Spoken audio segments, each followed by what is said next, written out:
Hare Krishna, Krishna Krishna, Hare Hare, Hare Rama, Hare Rama, Rama Rama, Hare Hare.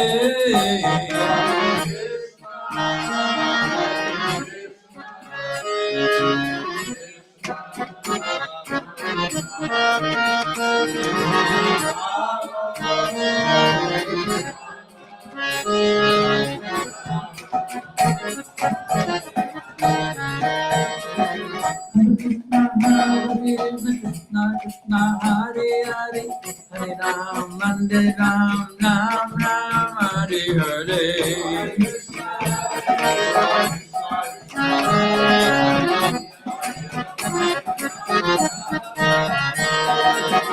Krishna Hare Krishna Krishna Hare Hare Hare Ram Ram Ram Hare Hare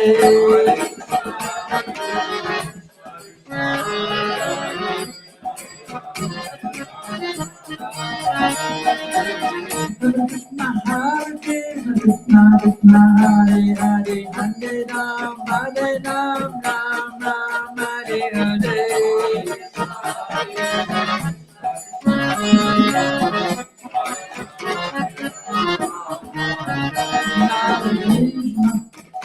Hare Krishna Krishna Krishna Hare Hare Hare Rama Hare Rama Rama Rama Hare Hare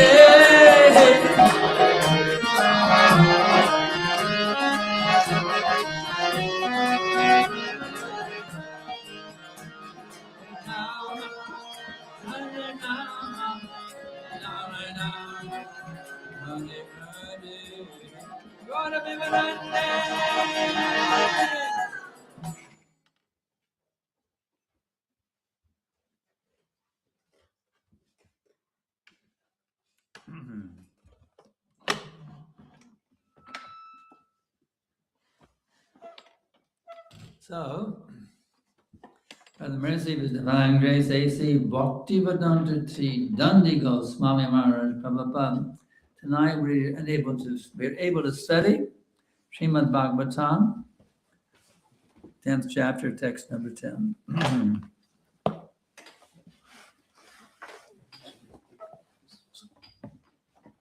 Ki Jai.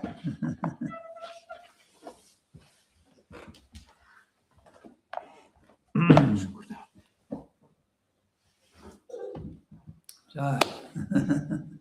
Very good.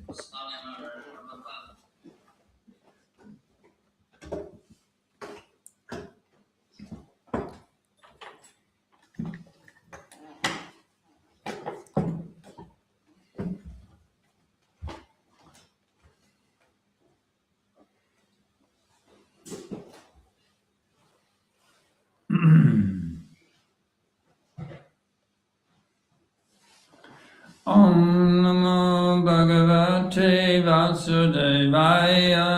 Om Namo Bhagavate Vasudevaya. Om Namo Bhagavate Vasudevaya. Om Namo Bhagavate Vasudevaya. Om Namo Bhagavate Vasudevaya. Om Namo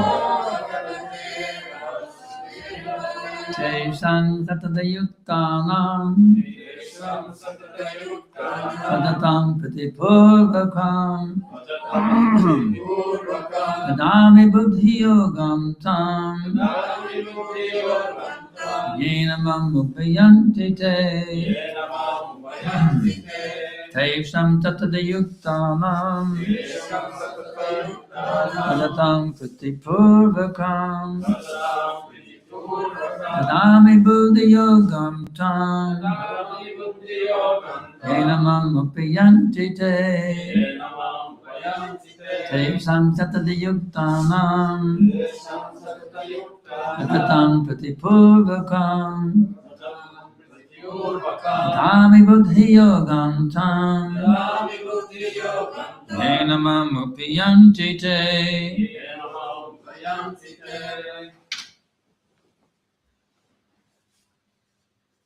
Chanters?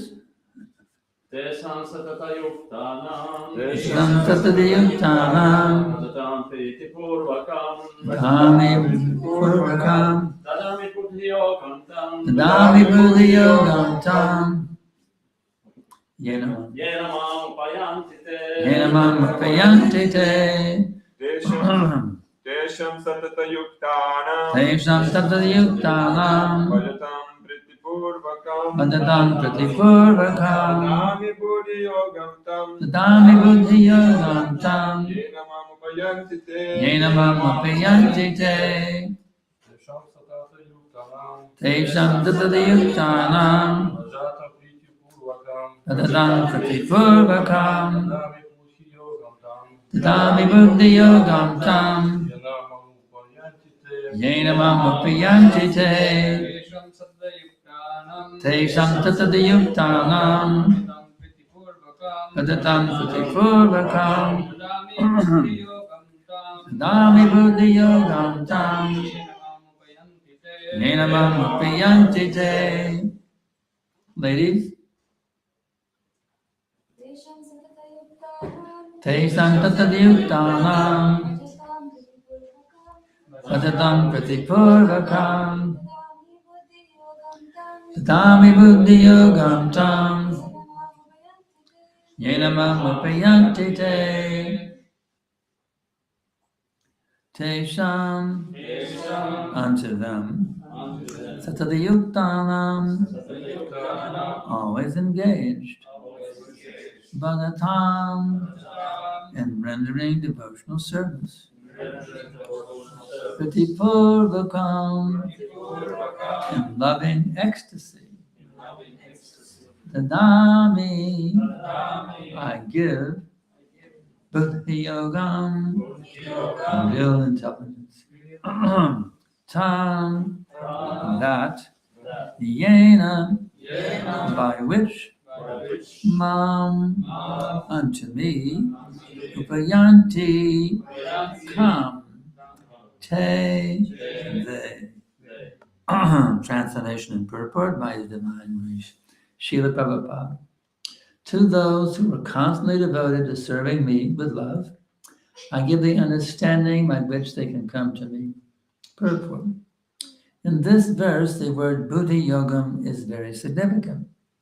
We may remember that in the second chapter, the Lord instructing Arjuna said that he had spoken to him of many things that he would instruct him in the way of buddhi yoga.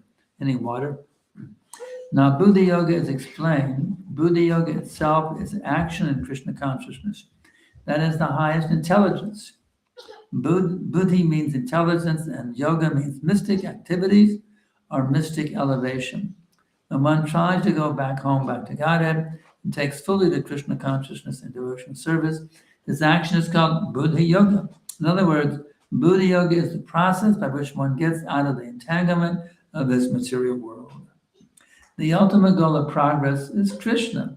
People do not know this, therefore the association of devotees and bona fide spiritual master are important.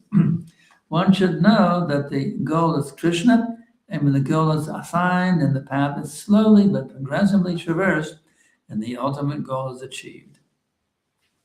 When a person knows the goal of life, but is addicted to the fruits of activities, he is acting in karma yoga. When he knows that the goal is Krishna, but he takes pleasure in mental speculations to understand Krishna, he is acting in jnana yoga. And when he knows the goal and seeks Krishna completely in Krishna consciousness and devotional service, he is acting in bhakti yoga or buddhi yoga, which is the complete yoga. This complete yoga is the highest perfectional stage of life.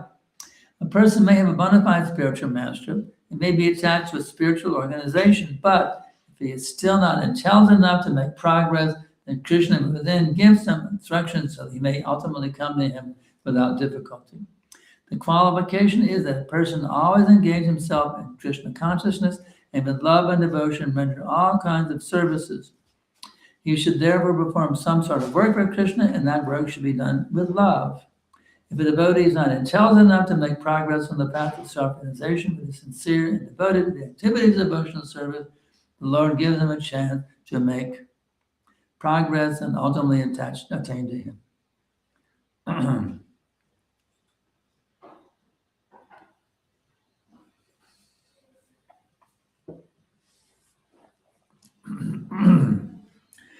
Vandeham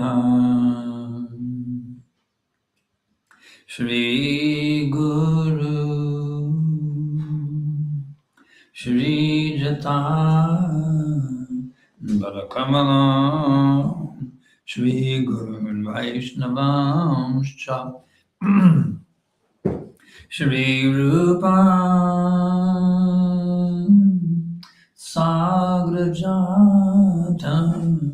Sahagana Raghunathan Vitam Tam Sajivam Sadaitam Savadutam Parijana Sayitam Krishna Chaitanya Deva Shri Radha Krishna Padam Sahagana Lalita Shri Vishakam Vitamscha Namah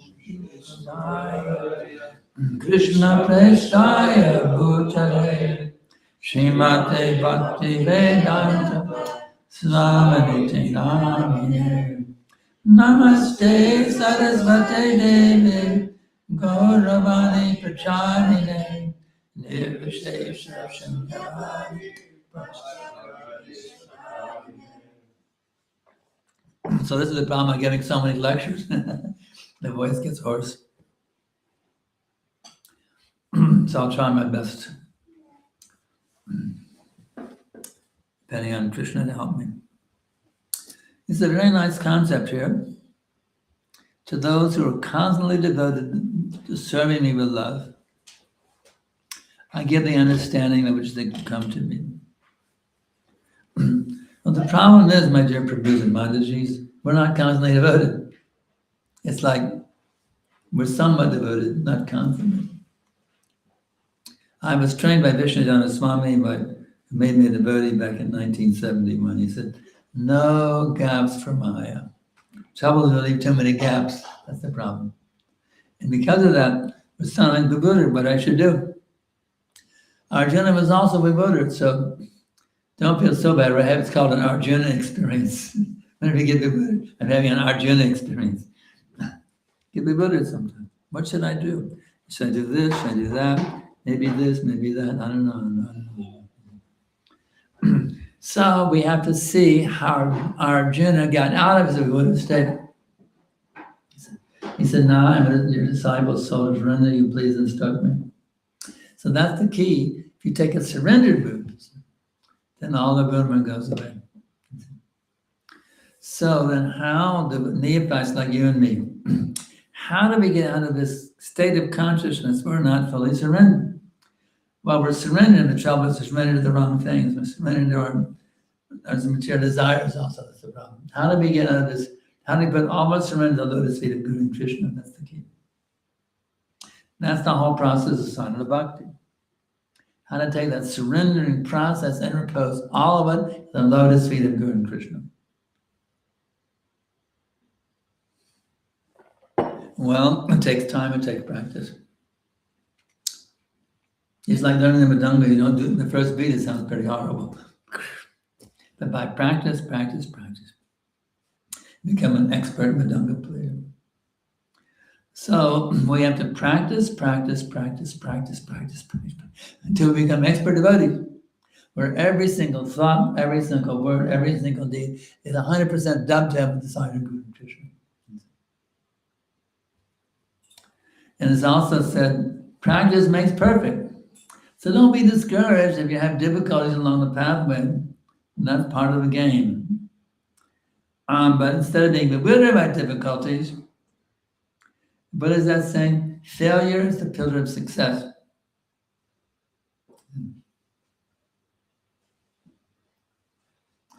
So every failure is one step towards success. Just like the thing, you see, we have these light bulbs. For me, there was no light bulbs. It was just, oil lamps or whatever, ghee wicks or whatever. But Edison had this idea, if I can get something to light up, it'll change the world. But he tried thousands and thousands of times. This didn't work, that didn't work, this didn't work, this didn't work, this didn't work, again and again and again and again and again and again. And every time he failed, he was one step closer to success. Because, well, this didn't work and this didn't work. He had all the possibilities, this can work. He tried all, it's called the process of elimination.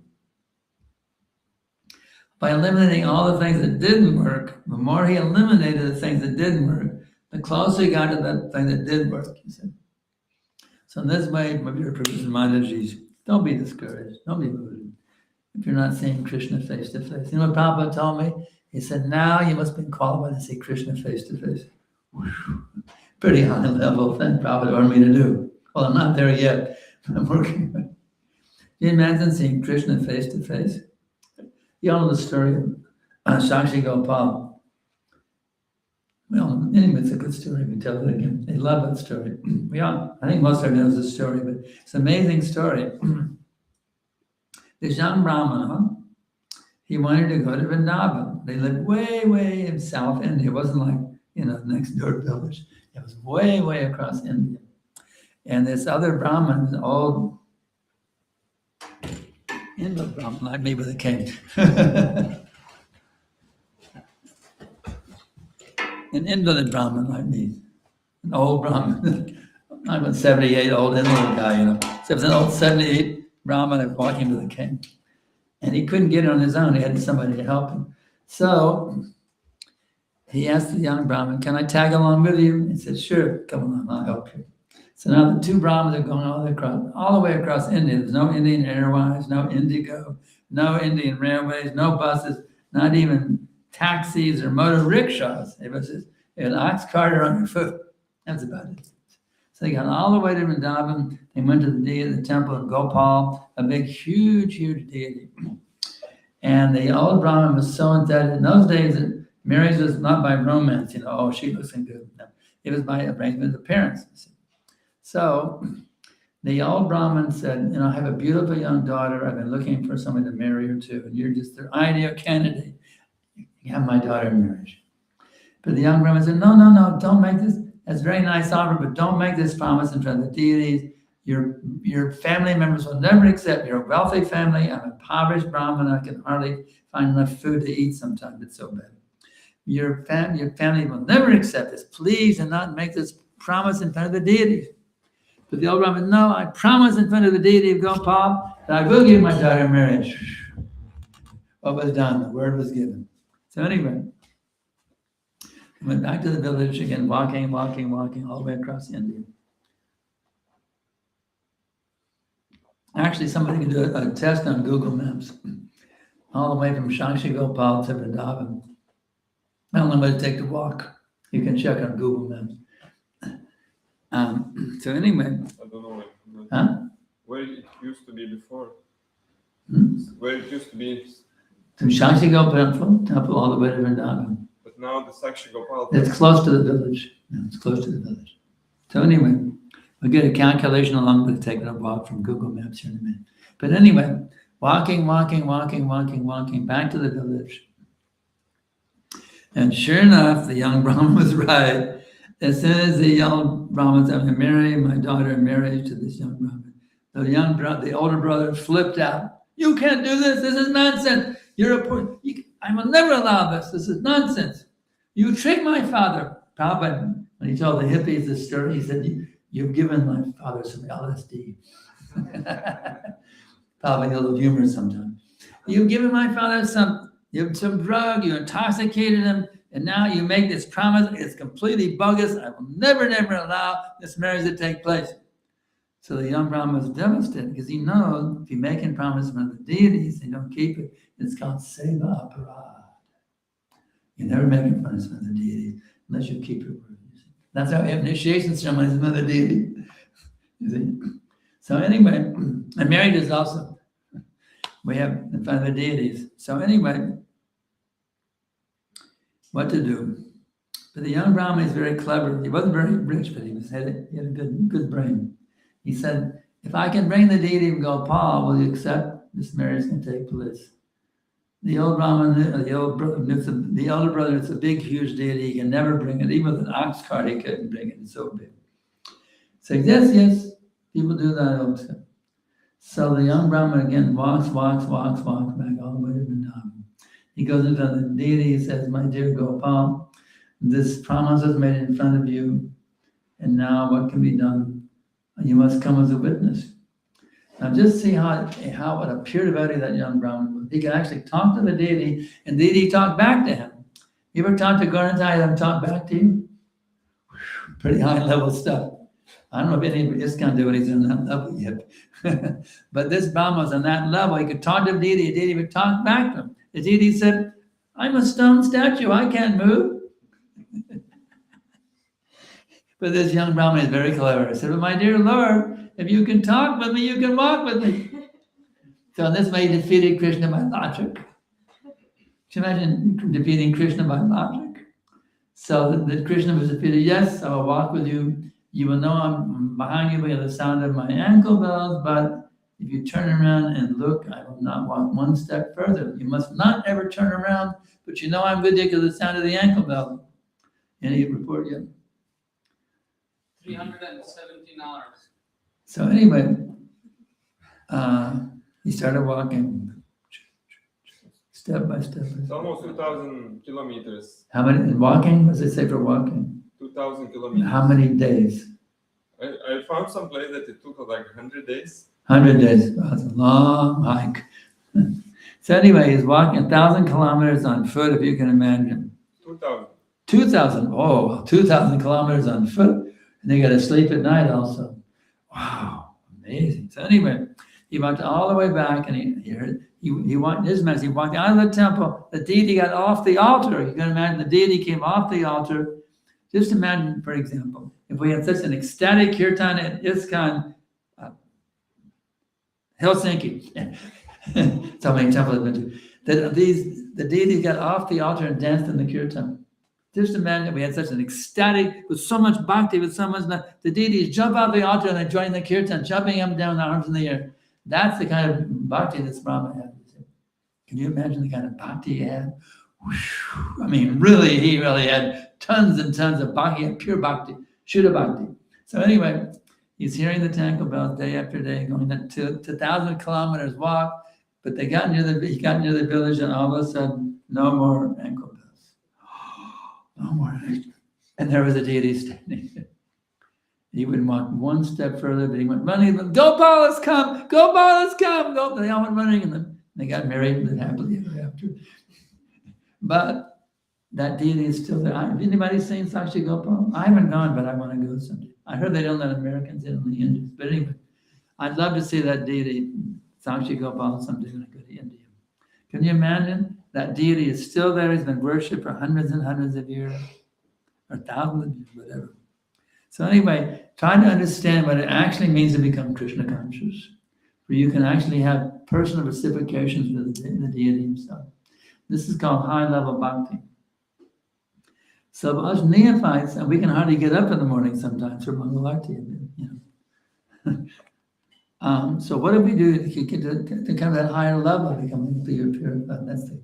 Now this verse is giving us the tips how to do them. You understand? This verse is very, very important. It's giving us the top tips of how to do it. So, constantly devoted. But 24, we say 24/7, right? 24/7. So, right? How do we weed out all that stuff? You got a garden growing, and you got some weeds coming in, choking out the plant. You have to first of all, you have to recognize what the weeds are. That's why I have the 10 offenses, and we have the nectar devotion tells us what the weeds are. You have to know what the weeds are. That's the first thing, especially the 10 offenses against the name. You have to know what the weeds are. To blaspheme or criticize the devotees, to disobey the spiritual master, and all these things are there. To not have complete faith in the holy name, maintaining material attachments. We have to know what the weeds are, and here's what you have to do, Prabhu's Manaji. You have to be your own psychologist. You have to constantly observe your mind. See, the intelligence is there to supervising the mind. They sometimes call intelligence the conscience. When you're thinking about something, you know you shouldn't be thinking about it, but you're doing it anyway, that's taboo. You have to always observe your mind and see what it's thinking about. Is this thought Krishna conscious thought? Great. If it's not Krishna conscious, kick it out with boo. Yato yatam nischalati manashchantalamastam tatastayam. From wherever the mind wanders, if it's flickering unsteady nature, one must certainly withdraw it and bring it back under the control of the self. So in that mind that becomes a naughty kid, running here and there, making a mess in your house, bring that kid under control. Bring that mind under control. It's called mind control, actually. It's mind. We have to be expert. It's called Goswami, one who controls the mind, words, anger, tongue, belly, and genital. So this is what it really boils down to. You have to the mind, words, anger, tongue, belly, and genitals completely dovetail with Krishna's service. No cheating, even in your mind. We may outwardly make a show of being a good devotee, but the mind and little rascal running here, running there. So you got to really bring the mind in control. Because when the mind is controlled, the nice example we've heard many times, the senses are the horses, the mind is the reins, the intelligence is the driver, and the soul is the passenger. If your senses are under control, that means the mind is being controlled by the intelligence, and that's for the benefit of the passenger. So in this way, we have to be very, very careful and intelligent, actually. It's really not that difficult if you actually intelligently understand the benefit of doing that. It's not difficult. If you don't understand the benefit, it can be very difficult. Well, my guru said I had to do this, You can't be like that. You have to intelligently understand why you need to do this, why it's your benefit to do it. That's it. Why is it my benefit to do this? That's what you have to understand. It's as we have an old saying, what's in it for me? What's in it for good old number one? Actually, Krishna consciousness in your highest self-interest. You want to serve yourself? This is the real way to serve yourself. Every thought for Krishna's pleasure. If you think you're serving yourself, but it's a sense gratification, you're actually cutting your own throat. You understand? You're cutting your throat if you engage yourself in the service of material senses. Because the material senses are not you. The material senses are not you. If you engage yourself in serving them, you're cutting your own throat. So we got to be a little intelligent, Prabhus and Mataji's. We have to be a little intelligent by understanding what is beneficial for me and what is harmful for me, and always keeping ourselves on the track. When you're driving on the highway, you may get diverted by some advertisement. You got to hold on to that wheel, stay fixed on the goal. You're driving on, more important part of highway. That roadway back to home, back to God, there's a lot of curves. There's a lot of curves in that road. So you got to really watch out. Got to watch out for those curves. It's not always a straight path. There's so many distractions. So it's a very curvy road, but you stay fixed and traverse all the curves safely. So we can look at a little purport in a little more. This verse, the word buddhi yogam, is very significant. Buddhi yogam is translated here as real intelligence. It's interesting, Prabhupada uses buddhi yoga. He makes it synonymous with bhakti yoga. And here he is. He is acting in bhakti yoga or buddhi yoga, which is the complete yoga. So we're not only bhakti yogis, we're buddhi yogis. You see. We don't usually say that. I'm practicing buddhi yoga. How many times we say, I'm practicing buddhi yoga? Apparently we say that, but actually you can say that. Because bhakti yoga is the only intelligent thing. To do anything besides bhakti yoga is stupid. It's just plain stupid. Anything besides bhakti yoga. So bhakti yoga means the path of those who are intelligent. Those who are actually using their God-given brains in the proper way to get the benefit. It's an interesting point. In the second chapter, the Lord, instructing Arjuna, said that he had spoken to him of many things that he would instruct him in the way of Buddha Yoga. So now Krishna's keeping his word. Krishna keeps his word. And God we trust because Krishna keeps his words. When Krishna promises something, we know he will keep his word. He says, inasmuch as they surrender to me and reward them accordingly, we know he will do them. Krishna will never let us down. We can trust Krishna, the perfect Supreme Personality of Godhead, the source of all existence. Ishvaraha Paramaha Krishna Satchidananda Vigraha Anadiradir Govinda Sarva Karana Karanam. Krishna is the Supreme Godhead, is eternal, full of bliss knowledge. He has no origin, he's the origin of all, he's the prime cause of all causes. We have complete faith and trust in Krishna. He's the source of all existence. He's the source of our very existences, this individual living entity. Everything is going on is for his pleasure and satisfaction. And he also wants everything. Everything is also meant for our pleasure and satisfaction also. Everything that exists is meant for our pleasure also. Krishna doesn't want to be the only enjoyer. He wants also to be enjoyer. He wants all of us to also be enjoyers. But the trouble is, we're not following his directions on how to do it. You get some piece of equipment, the manufacturer tells you how to get the benefit of it, but you throw away the owner's manual. I'll do it my way. I refuse to follow the instructions given in the owner's manual because I'm a pretty smart dude. I can do whatever I want. Then you ruin the equipment. So you have to follow the instructions in the owner's manual, and then you get first class benefit of that piece of equipment. So this human form of life is the ultimate piece of equipment. We have to follow the owner's manual how to use it properly. There's so many species of life, and Jalajala Balakshani, this way, 900,000 aquatics, 2 million trees and plants, 1,100,000 insects and worms, 100,000 types of birds, 3 million types of beasts, and 400,000 different types of human beings. It's a very, very, very rare opportunity. So let's use it properly.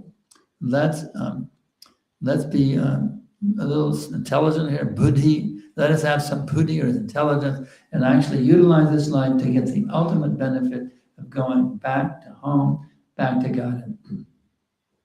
Some people say, well, where did we originally come from? The Brahmajyoti or somewhere.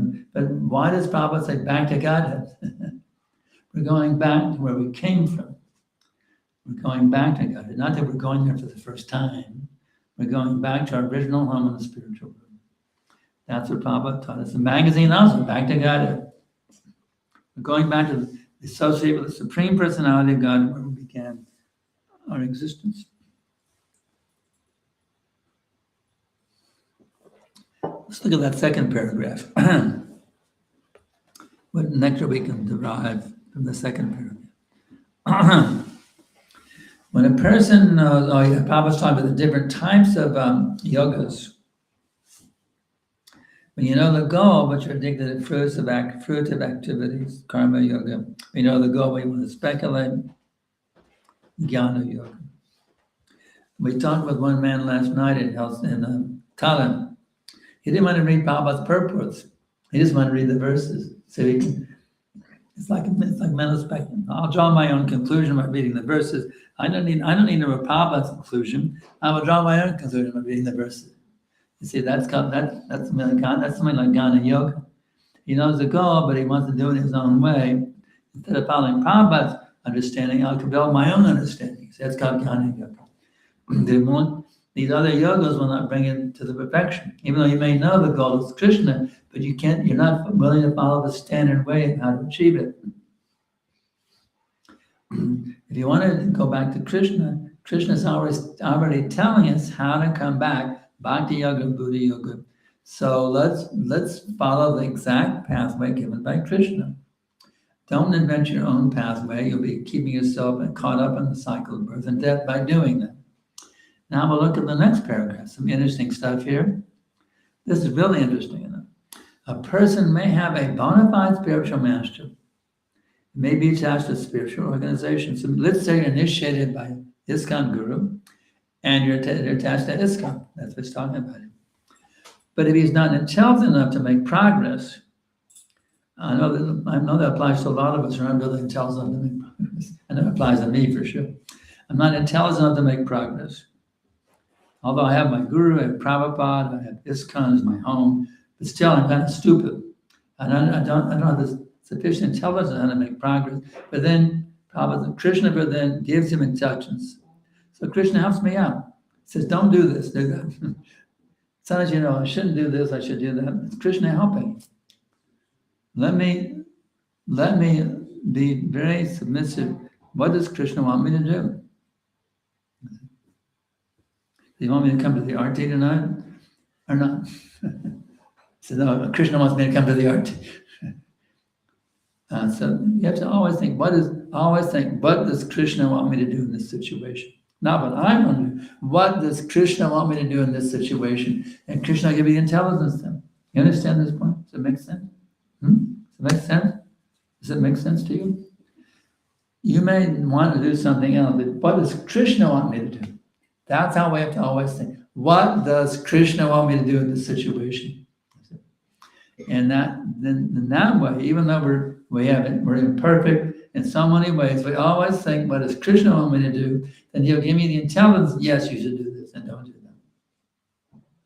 that. And by doing that, you're always thinking, what does Krishna want me to do? So Krishna will help me understand what he wants me to do. If I'm sincerely desiring to know what Krishna wants me to do, he'll help me understand what he wants me to do. You just have to desire it, not what I want, but what you want. Many years ago, about 2 years ago, I was sciatica 2 years ago.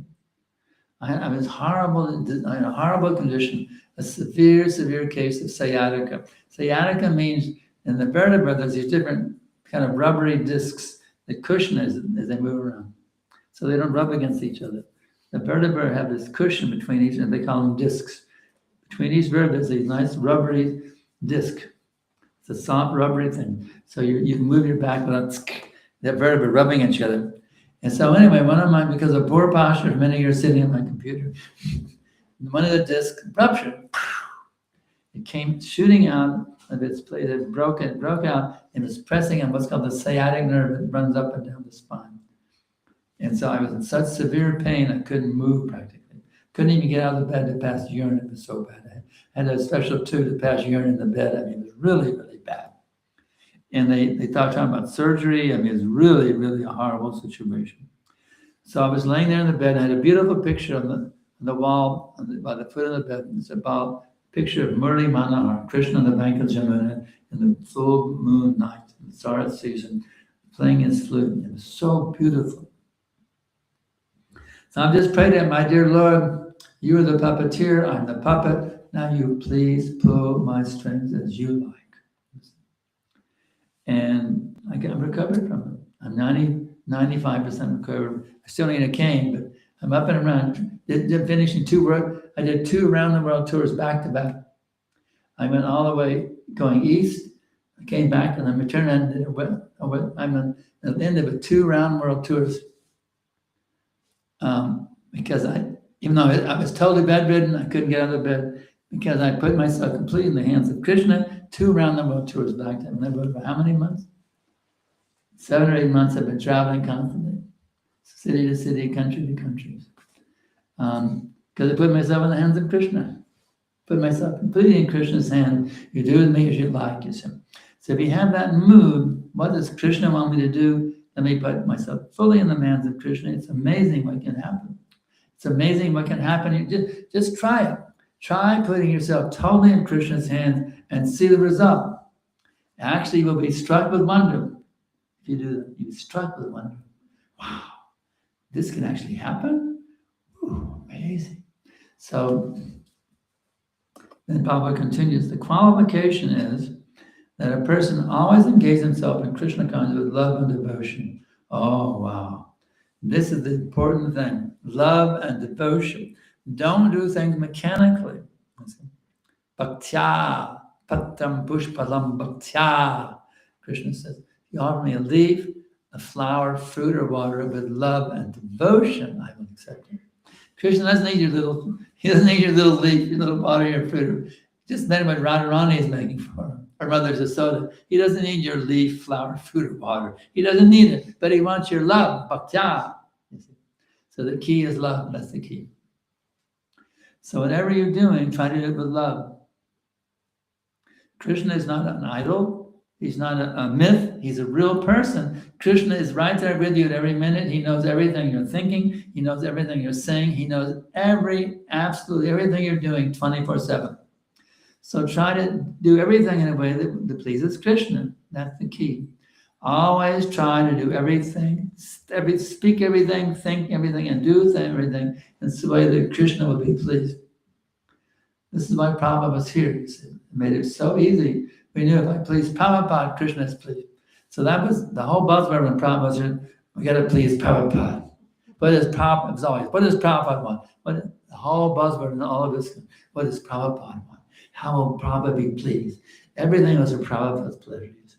Because by pleasing the spiritual master, that's how Krishna is pleased. The spiritual master is the external manifestation of the super soul. So by pleasing the spiritual master, then we can know we're pleasing Krishna. And also pleasing the devotees, the same principle. Let's see, the qualification is all kinds of services. You should perform some sort of work for Krishna. And that work should be done with love. I one time Prabhupada about this because I want to become learned. It's actually good to become learned, to know some verses and pastimes. It's very good. We should be learned. Actually, Prabhupada said, all of my disciples, he said, all of my followers, that's correct. He said, that was his grand disciples too. All of my followers must read all of my books so they'll fall down to eating and sleeping. So it's important to become learned. But Prabhupada told me, don't just be learned, you have to do some service also. He couldn't tell me, he reminded him, you have to do service also, do some work, not just reading all day. So reading is important, but we have to do, it has to be balanced with the service also. Both things should be. We don't need reading at all, and Prabhupada is not pleased. If all we do is service, but we have to be balanced with the way between reading and service. So let's see where, and this is a really nice thing. If you do the service with love, even if you're stupid like me, the devotee is not, the cello is not to make progress on the path of self-realization, but is sincere and devoted to the activities of devotional service. The Lord gives him a chance to make progress and ultimately come to him. So even if you're stupid like me, you don't have a very good brain, kind of a dummy, And if you're a dummy like me, if you just stay devoted to the activities of devotional service, then Krishna will give you a chance to make progress and come to him back to God. So anyway, any questions?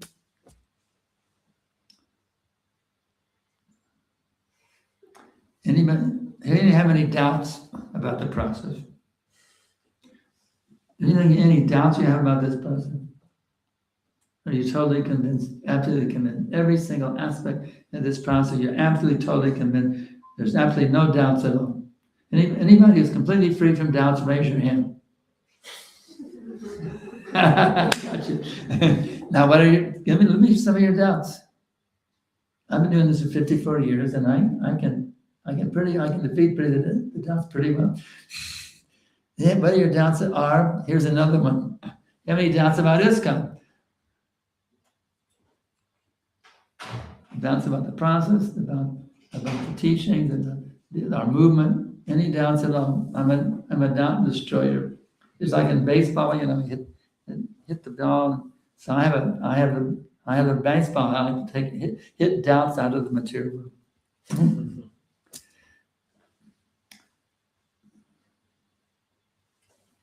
No doubts. You're being shy, that's all. You're being shy. Yes.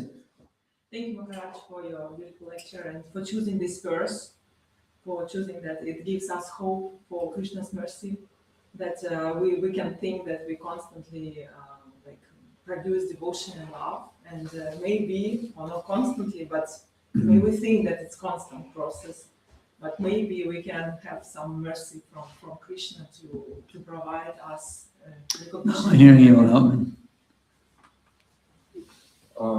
You get it clear, Yeah, I didn't catch the. Can you summarize a little bit? We have mics there. Because I didn't. I heard, but I couldn't catch.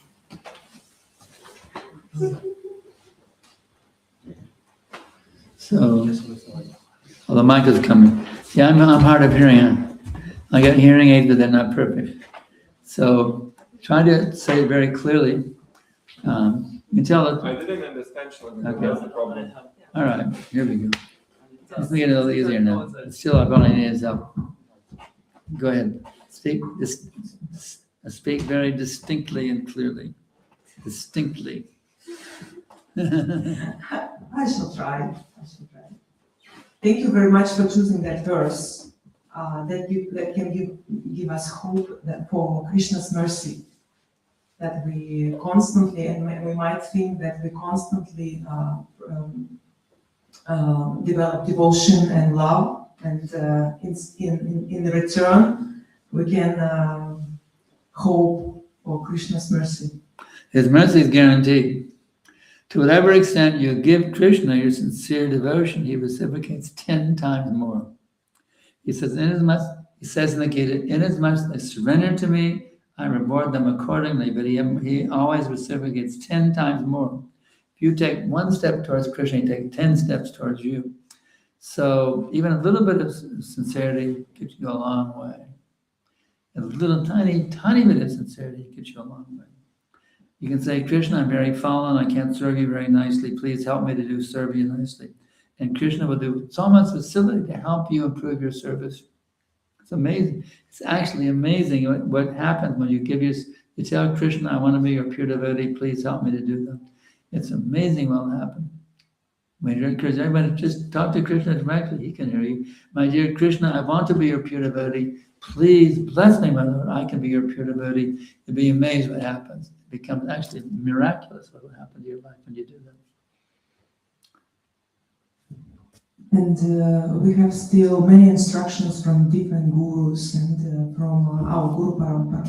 How not to be bewildered with these many instructions? For example, 2 different contradictory instructions. We have a lot. How to get from sadhana to sadhana. Thing is, you have your spiritual master, right? You initiated? Okay. Then you follow your spiritual master. What instruction he gives you, a simple thing. I may tell you something, but I'm not your spiritual master. So whatever your spiritual master tells you, that's what you should do. I'm telling you, you should follow your spiritual master. That's my instruction to you. So there's no contradiction between me and your spiritual master. I'm saying you should follow your spiritual master. So there's no contradiction. You can follow both of us. I'm telling you to follow him. See? So anybody who gives you some contradictory instruction, you can politely refuse to do it. If your spiritual master says do something and someone else don't do it, then you talk to your spiritual master and tell him what's happening. So he can help you figure out how to deal with them. Your spiritual master is your third. Prabhupada has given you an authority, your spiritual master. Even myself, I had a Siksha Guru, Vishnujana Swami, and Prabhupada told me, he said, you've been trained up under the expert guidance of His Holiness Vishnujana Swami. So I followed Vishnujana Swami and Prabhupada both. But there was no contradiction, because Prabhupada told me to follow Vishnujana Swami. So if you really have a sincere mood and you're confused, here's the secret, Maharaji. If you're confused about things, just beg Krishna to help you overcome the confusion, so you can understand things clearly, and Krishna will help you see how to balance everything out very nicely. See, if you're having bewildered by different instructions, that means actually you need to go to a higher level of Krishna consciousness. If you beg Krishna to help you to do that, my dear Lord, I'm having difficulty with different instructions here and there, so please help me to see how to please you in all these circumstances, because ultimately it's only Krishna you have to please. The others are trying to help Krishna to engage you in his service, but if you sincerely ask Krishna to help you how to see what he wants, and he'll help you to do that. Krishna's sitting right there in your heart, and he knows all the instructions you got here and there, but he'll help you resolve everything. Now balance it out very nicely. I know we all go through it. You're not the only, in fact, actually everybody has the same experience. You're not alone. We have this instruction, that instruction, how to balance it out. but your sincere Krishna will help you how to balance the whole thing perfectly. So everybody's pleased. Because when you water the root of the tree, all the leaves and branches are nourished. When you actually please Krishna, then you please your guru, you please the temple president, you please your husband or whatever, you please everybody. Isn't it? Am I wrong? Isn't that our philosophy? When you water the root of the tree, all the leaves and branches are nourished. So if you actually just try to please Krishna, actually, here's the real essence. Read Prabhupada's books. Prabhupada's instructions are the basis of our movement. And instruction is harmony with Prabhupada's instructions is bona fide. If it's contradicting Prabhupada's instructions, it's bogus. Prabhupada's instructions are the authority of our movement. So if are you reading Prabhupada's books every day? Good, very good. Very good. Everybody should read the books every day. Sometimes people say they're not reading the books. I say, I don't have time. I say, well, you have time to brush your teeth? Oh, yeah. Then you have time to brush your teeth. You can read one page every day of the books. So everybody should be reading the books every day, and even one page or nothing else. If you read these books regularly, you'll be amazed because Prabhupada, you and Prabhupada are having your own private darshan with Prabhupada, and Prabhupada will actually speak to you and help you understand how to deal with every situation perfectly. I know when Prabhupada published the Nectar Devotion, he said every devotee must read it repeatedly, and he said 3 or 4 times. So that's my brata now. I carry a Nectar Devotion all over the world with in my computer bag, and I keep looping the loop. I read it, I read the beginning and I start again. Now I just started again today or yesterday. I keep looping the loop every day, round and around and around, Nectar Devotion. And every time I read it, I get more nectar out of it. You take any book, Gita, Bhagavatam, Shesha Panishad, any one of Prabhupada's books, and repeat it repeatedly, and you'd be surprised because more and more lights come out. And then you got to read all of them too. So I'm trying to read other ones too, but my focus right now is Nectar Devotion. I'm getting so much nectar in it. My God, it's so much amazing stuff in that one book.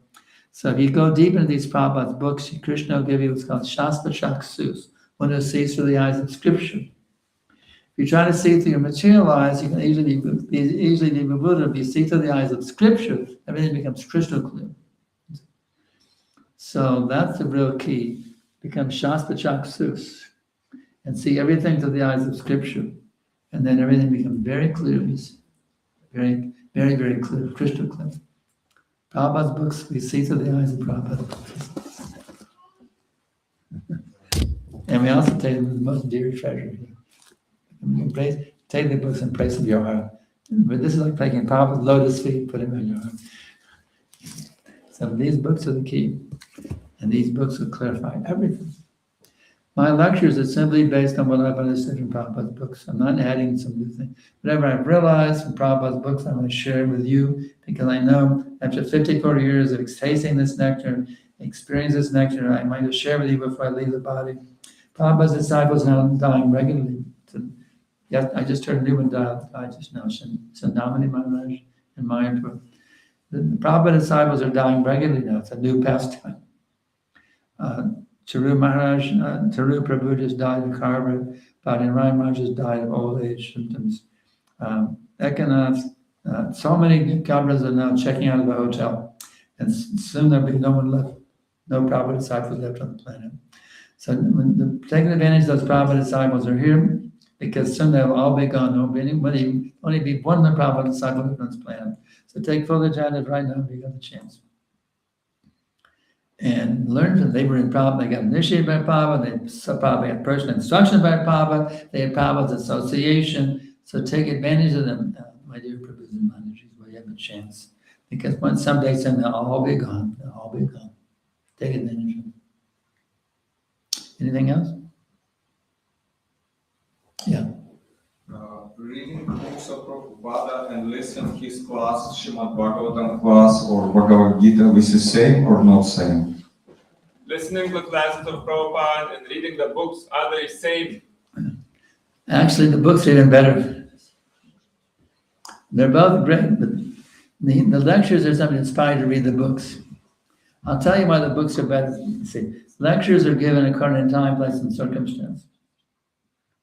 Like Prabhupada told the devotees that the young Brahmin gave, the brother said, "You've given my father some LSD." that was some humor thrown in to liven the hippies, former hippies. But that's not in the books.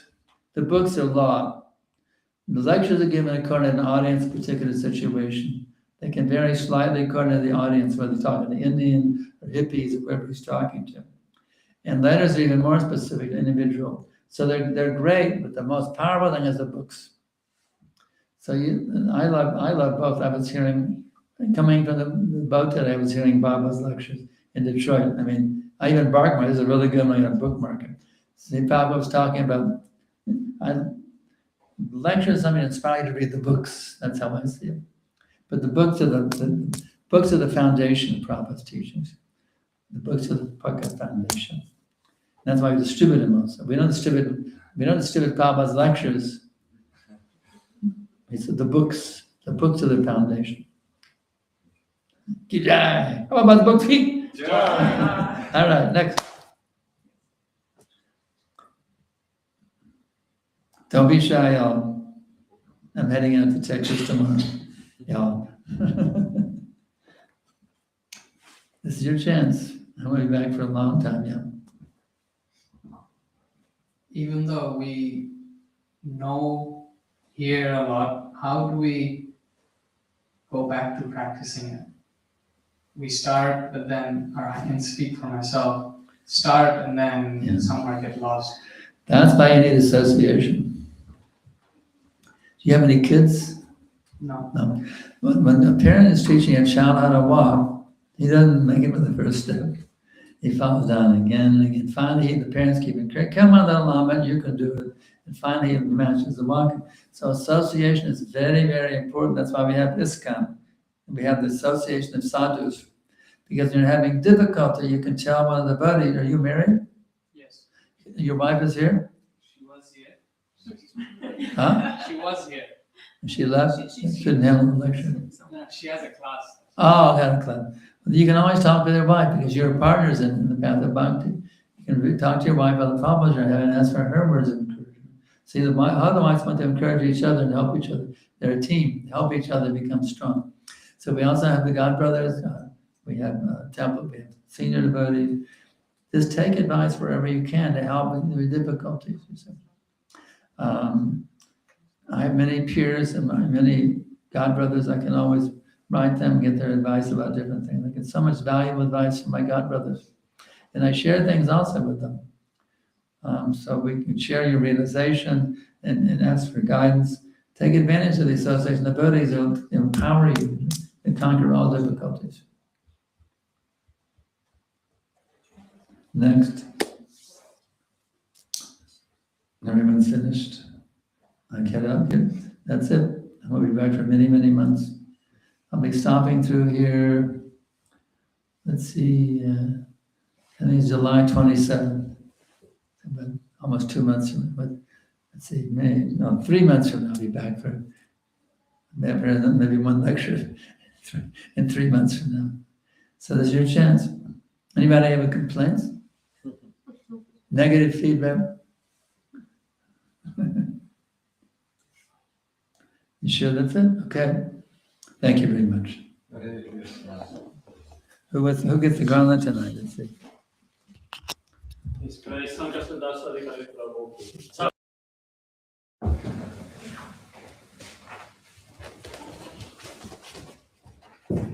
Jai Hare Krishna.